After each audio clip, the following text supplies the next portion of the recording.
The following programming is sponsored by Marc J. Bernstein. The views expressed do not necessarily reflect the views of this station, its management, or Beasley Media Group. Entrepreneur, founder, author, and financial advisor Marc Bernstein helps high-performing business owners turn their visions into reality. Through his innovative work and the Forward Focus Forums, Marc connects entrepreneurs to resources that fuel their success. Founders Forum is a radio show and podcast where entrepreneurs share their journeys, revealing the lessons they've learned and the stories behind their success. Join Marc and his guests for a mix of inspiration, valuable insights, and a little fun. Now, let's dive in. Good morning, America. How are you? We are here in kind of hazy Philadelphia on a very hot dog days of summer kind of day. By the way, we're all dog owners in the studio here this morning, and I recently looked up that the dog days of summer. I don't know if you guys know this, but where it came from, but I think it was a Roman, like goes way back to Sirius, who was the dog god, I think. And that makes sense because I see on Sirius XM they have a little dog logo sometimes they use, right? So there was something about it was in the middle of the summer when that god was kind of came out, and when there were a lot of storms and stuff like that. So down over the years, it's become the dog days of summer. Anyway, so there we are. So we're not going to talk about that, although the weather is very uncertain. And our topic this morning that we're going to talk about is uncertainty, because there's certainly a lot of it in the air these days. And Kerry, who's our guest today, actually suggested the topic, and Karla is with me. And in a second, well, I'll introduce Karla because she's already been on our show. Karla Trotman is president and CEO of Electrosoft Incorporated and author of Get Her book, Dark, Dirty, and Dangerous, Building the vibrant future of manufacturing. Wow. So something got messed up in our notes here. So anyway, it's on Amazon. You can get it where books are sold. And I, for one, am going to be reading it. And Kerry, I'll formally introduce in a minute. But we were talking about, so in the news today, I mentioned that the Wall Street Journal had an article about the effects of the tariffs. That's the big subject these days. And that those kind of things and the policy decisions by the Trump administration, and again, this is not political, this is just observation of what's going on, and the uncertainty it's created in the economy and in basically in the United States culture right now, that we're just starting to see a little bit of the effects of that, especially in the economy. And they also observe that the effects aren't as bad as economists predicted, but that remains to be seen. There's still a lot of things up in the air.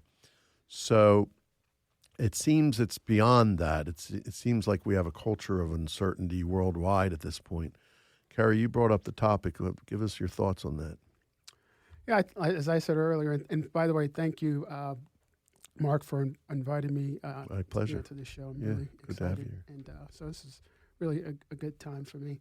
But I think it is a very relevant topic, obviously. Uncertainty it's not obviously a new thing. I mean, Right. we've It's always always been had there. to deal with it. But today, as we stand, whether it's uncertainty in terms of where the financial markets are, or uncertainty as far as changes that are being impacted by things like AI, all of these things are ultimately change related, and they create uncertainties for people. And so it's something that I think about every day. It's something that's in our faces.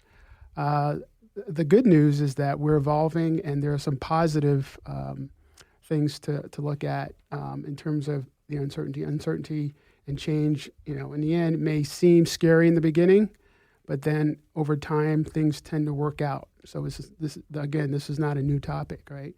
And I think what's important, at least for me, and I try to share this with friends and colleagues and people that I mentor, is that in the midst of uncertainty, it's always important to have something that's constant, something that you can turn to, something that you can rely on, to kind of stay focused on in the midst of uncertainty, in the midst of change.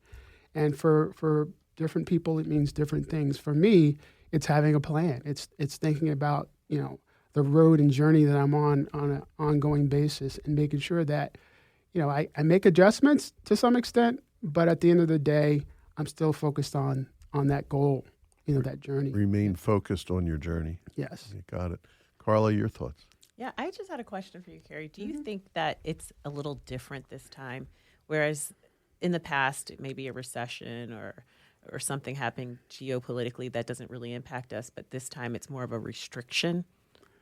Yeah, I think the difference is that one, it's much more in your face, and I think given the different things that are going on, it's happening in so many places, in so many ways. Whether if you're working for the government and you're worried about your job, or if you're working in life sciences and you're worried about your research dollars, or if you're working in technology, which is where I come from. It used to be that, hey, if you're in tech, you're good. You don't have to worry about anything. You kind of got the golden ticket. That's not the case.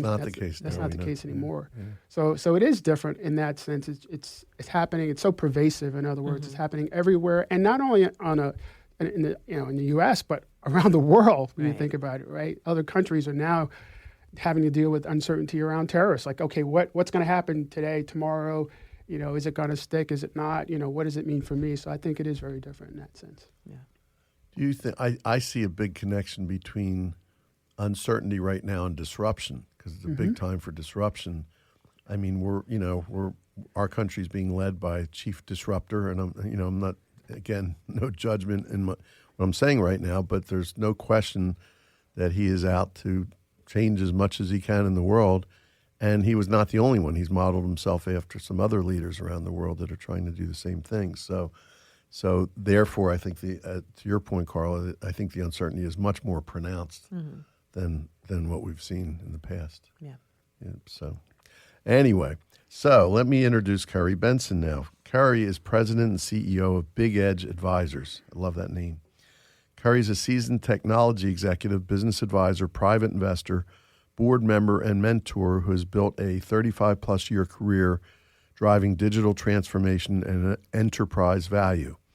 As former Chief Information Officer of PFM and now President and CEO of Big Edge Advisors, he helps senior executives, business owners, and boards solve complex challenges through leveraging his experience, strategic partnerships, and powerful network. Known for his leadership, operational excellence, and people-first approach, Kerry is a trusted advisor to C-suites and colleagues alike. And he's also an entrepreneur, I want to mention, because he may not have come through in that in that summation. But welcome again, Kerry. Thank you. Thanks for being here. So Kerry and I, just mentioned real quickly, met at a meeting of the Sattel Institute. That's right. And you've heard a lot about that because we've had Ed Sattel on the show telling both his business story and the Sattel Institute story. And we, as a board member there, I put on commercials for Sattel Institute because it's a really interesting organization that's creating a platform nationally. It started in Philadelphia, but nationally for businesses and nonprofits to interact and figure out how to best serve their communities.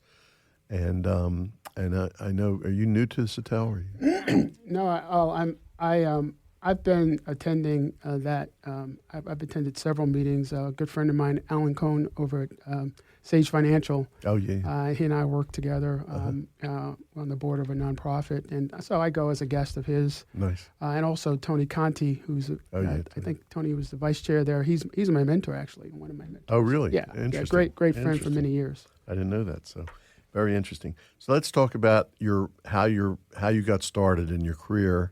And really kind of started as an entrepreneur at a young age. Yes, absolutely. So I'm originally from New York City. I grew up in Long Island City, Queens, and oldest of three children in a single-parent household. Your typical urban kid.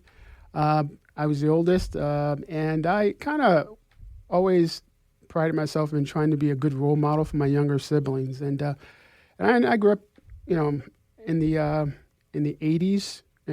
Early 80s. I'm not as old as young as I look, but I was always the kind of person. I was going to say you're not as you look younger than that. Yeah. To me, you look younger than when you grew up. But anyway. Yeah. Oh yeah. Well, thank you. So I grew up again just always thinking about where I was. I was a very self-aware kid, and I had to be because of, I guess, my environment. And I kind of lived, two lives. I tell people I grew up with about maybe 14 guys. We'd run the streets, and and I was fortunate enough to always be thinking about the future, always looking around me, looking at the older kids. And so I started out at a young age at 10 with the paper route, right? I delivered papers on Sundays. I delivered groceries. I was always trying to figure out ways to help my mother. And that led me to starting a barber business. I remember sitting in a barber shop one day.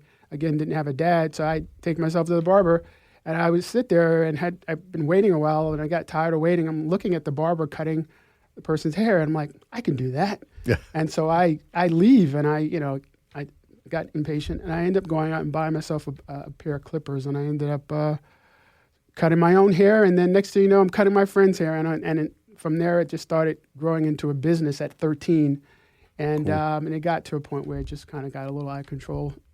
Went on to college, and I was True entrepreneur, though. You saw a need and you fulfilled it. yes. I was cutting out of my bedroom, but that wasn't kind of where my future where it lied. I always thought about. I was a big Star Trek and Lost in Space kid. Talking about my age, right? Yeah, Now there we you know, go. right? Now we know. If you know Lost in Space, yeah, you're up there. So I was intrigued with lights and buttons and so on. What I really wanted to do was I wanted to be an engineer, but I had no guidance. I didn't know what that was. There was no one around me that I knew that even went to college, right? But I ended up buying myself a computer when I was in high school. Actually, a Commodore 64 computer, which was one of the first computers. Taught myself basic programming. In my room that I share with my brother. My brother's watching cartoons, and I'm on the computer learning how to do basic, and that led me to go into college, and I ended up at Baruch College, studied information systems. Coincidentally, when I took my first computer programming course, I didn't do well on my first COBOL exam, and the professor called me into his office and says, "Kerry, you should change your major because information systems is not where where you should spend time." And I really, I took that to heart, and from that point forward, I got all A's in my computer classes, and I was always a good student generally, but it was it really was one of those things that kind of set me on the course of focusing on technology, and from that point, I ended up getting my first job out of college, working for the New York City Transit Authority in the capital budgeting division as a junior programmer. And I did very well there, but I didn't like the environment because it was just a little too slow for me. I was teaching everyone everything, and I was like, I got to get out of here. I want to learn them in that stage of my life. So I ended up moving on and joining an advertising agency called Foot Cone & Belding. And then that's where I cut my teeth around hardware, and I was supporting 500 people in Midtown, running around changing hard drives and that kind of stuff. And that got me more adept into some of the the technical stuff. And then I ended up on Wall Street, which I did some programming. Deloitte was next. Actually, no, it's an organization called Public Securities Association, which was a trade association for the municipal bond market. And and there's a common thread between all of these experiences along my journey, and you'll see kind of how it all culminates into where I ended up. No, I know. Yeah. So I ended up, again at PSA, programmer, ended up becoming a manager of the programming team, and ultimately started a company while I was there called Eris Inc. with a friend that I had grown up with in the neighborhood, and he actually came from the industry. I was always kind of an entrepreneur and had that reputation, so to speak, but he was a real corporate sales guy, right? He went through sales training for a company called Centos and 5 years, and he was very, very knowledgeable. And so he got me into that business. We started everything from the ground up, and we go after big companies because he had that sales experience. And I was the analytical guy, back office guy, doing all the marketing and operations stuff. We ran we had our company. We were in downtown Brooklyn, and we ran it out of our apartments. And we had a lot of sizable customers very quickly. We were growing too fast, though. We didn't know much about managing cash flow, and so we ran that for 3 years. And I decided to pivot. You were from still that. working your job the full And I was time, still too. working my job full time. Right. Yeah. And so, Interesting. yeah. All right, so pivot. Great time for a commercial. 1 minute. We'll be right back on Founders Forum. Great.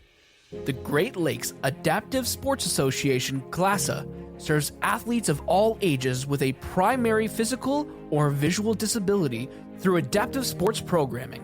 GLASA empowers and supports youth, adults, and injured veterans through 20-plus adaptive sports including tennis, pickleball, track and field, wheelchair basketball, sled hockey, and so much more. Serving over 1,000 athletes throughout the year, GLASA is a national leader in adaptive sports. From June 11th to the 16th, hundreds of athletes with disabilities will compete at the 2025 Great Lake Games in partnership with the Hartford in Illinois, with competitions in archery, boccia, para-powerlifting, para-triathlon, shooting, swim, and track and field. Registration is now open and volunteer opportunities are available to help make our mission possible. To donate to GLASA or learn more, visit glasa.org.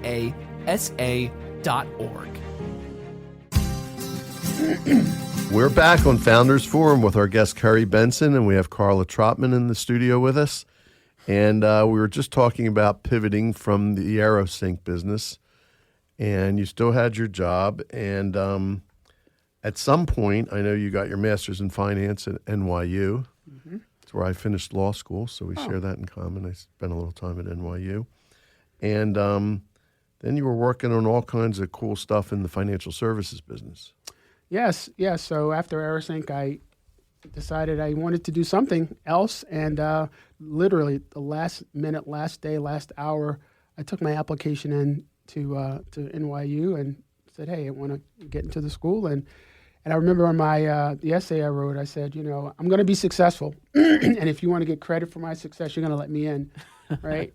And so I got That's in. great. I love that. Majored in finance, and I majored in finance because I felt I needed to kind of have a balanced, resume and background, because everything I had done up to that point was technology related. Programs. And so majoring in finance and learning about all the products and the industry was great, and it was perfect planning and timing for me, because it really gave me a huge leg up. And Did you have a question? I did have a question. I guess I think oftentimes that we as business people, we don't know really how much money there really is out there. And being on Wall Street almost gave you an edge and an insight into, okay, this could be a very lucrative life if I spin it in the right way. I guess, was that maybe part of the determining factor of getting your master's in finance? it was more after being in finance for a while, I learned that, because, some of the, careers like investment banking, sales and trading, all those careers, I knew nothing about, right, until business school. And I learned, you can make a lot of money. But I still had that technology, goal in my heart, and I just couldn't let it go, right? And so I studied things like risk management in financial services, and I looked at systems at the time, and we did some programming around risk management for financial products. I had to understand how the financial products work, but then what did that mean from a technology standpoint? What did it mean from a data standpoint? And I'm talking early 90s, right? So it wasn't about the money for me so much, but it was about getting the experience, getting the skill, and doing something that was interesting and challenging. So that leads us to, you spent a long time at PFM. Well, actually, from B school, I ended up going to Deloitte. Ah, okay. Yes, Deloitte showed up differently in my notes. Yes, Got it. Okay. I ended up finishing out my MBA and got recruited at a couple of offers, but I decided to join Deloitte. And it was one of the best things I could have done, because it's a great place to get the foundation you need, whether it's related to technology, strategy, operations, et cetera. And I started out with a kind of internal entrepreneurial group called Peerscape. We were building a financial benchmarking product. And I'll never forget, when I graduated, I always wanted to go to Brazil. And I was going to go with a group of guys to Brazil, and I had bought my ticket and I was ready to go. And then I was asked to start on the week that I was leaving. During that week, and I was asked to build a telemarketing system for this new product called Peerscape within 6 weeks. And so I forfeited my trip, and I ended up building that system, making my mark at Deloitte. And the senior partner at the time who ran the practice, who became a mentor, Mark Swartz, who I'm forever grateful to, he saw something in me. And from that point forward, I was able to, get on really good projects. And so I worked in healthcare for about 3 years, implementing electronic medical record systems. I did some work in the manufacturing space with Owens Corning. Then I ultimately ended up working in financial services, moved over to the New York office, which was a very competitive office at that time. And my first project, believe it or not, was the J.P. Morgan Chase merger. Wow. I was co-lead of a PMO in the investment banking division. So that was a huge opportunity and a huge undertaking. And so on, yeah. By the way, I was just going to mention, even before you mentioned the internal entrepreneurial group that you were working with when you developed the product, really you've been doing entrepreneurial type activities all the way through. There's a theme there. That's true. So it's a show for entrepreneurs. I want to make sure that was clear.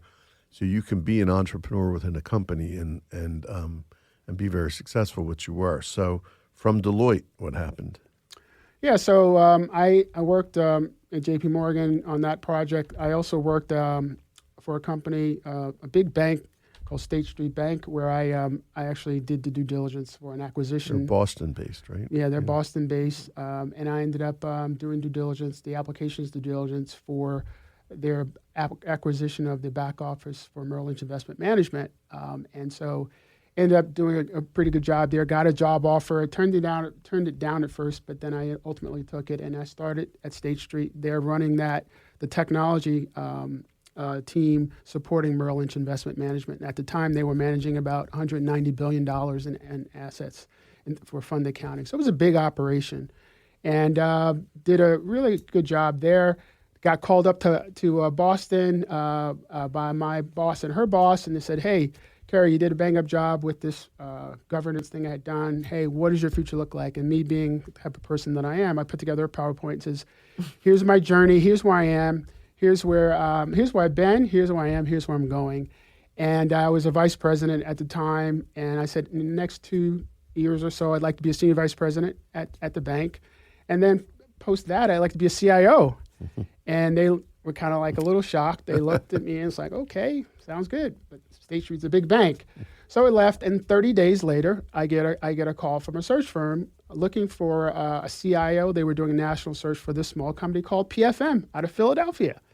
And I interviewed, probably had maybe 20, 25 interviews, and ultimately ended up there. Now, what brings all of my background and experience that I've talked about together is that PFM, at the time, it was a conglomerate. It had a consulting practice at the time. It had an asset management practice at the time. It still is the largest independent financial advisor to states and local government. So remember, I worked at the Transit Authority. I worked at State Street, in investment management.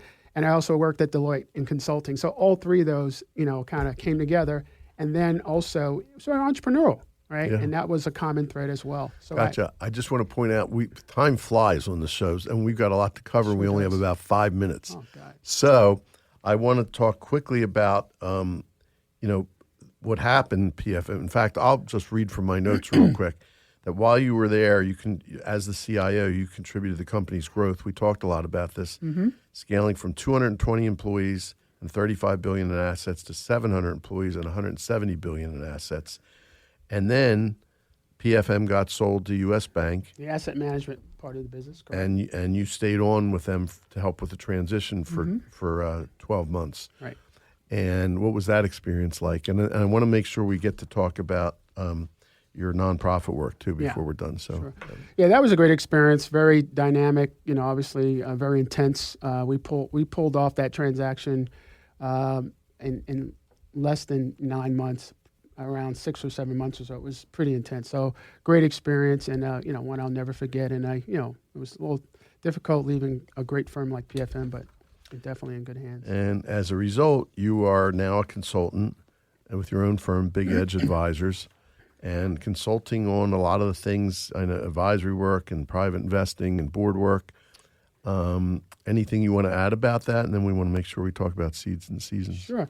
Yeah, I think, as far as the advisory work, I would say that I have a lot of experience, like over 35 years of experience in different areas, consulting, et cetera, things I've talked about. So what I enjoy most about what I do in terms of advisory is talking to business leaders about their goals, their objectives, not only from a technology standpoint, but from a strategic standpoint, from a people standpoint. I've worked with lots of people.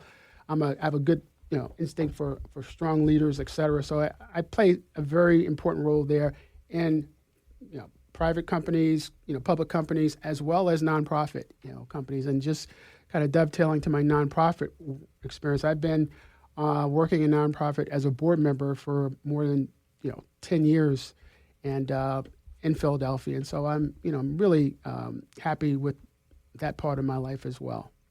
Nice. So tell us about Seeds and Seasons, which is a framework that you created. Mm-hmm. Yeah, sure. So Seeds and Seasons is a framework that I created, and it kind of going back to me being very self-aware. I'm always very conscious of where I am in this journey called life, right? And I look forward, but I also look back and says, what was it that allowed me to get out of the circumstances that I was in? Why was I so different? And at the end of the day, it came down to a few things: faith, family, friends, finances, fitness, and ultimately fulfillment. So I look at my playbook, if you will. It's around those things, right? And I try to make sure that I'm spending time in all those areas. It's so important for me to stay healthy, right? Yeah.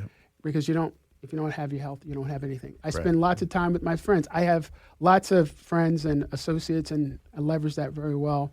And I try to make sure that I'm giving back, and pour into my family, into the social relationships that I have.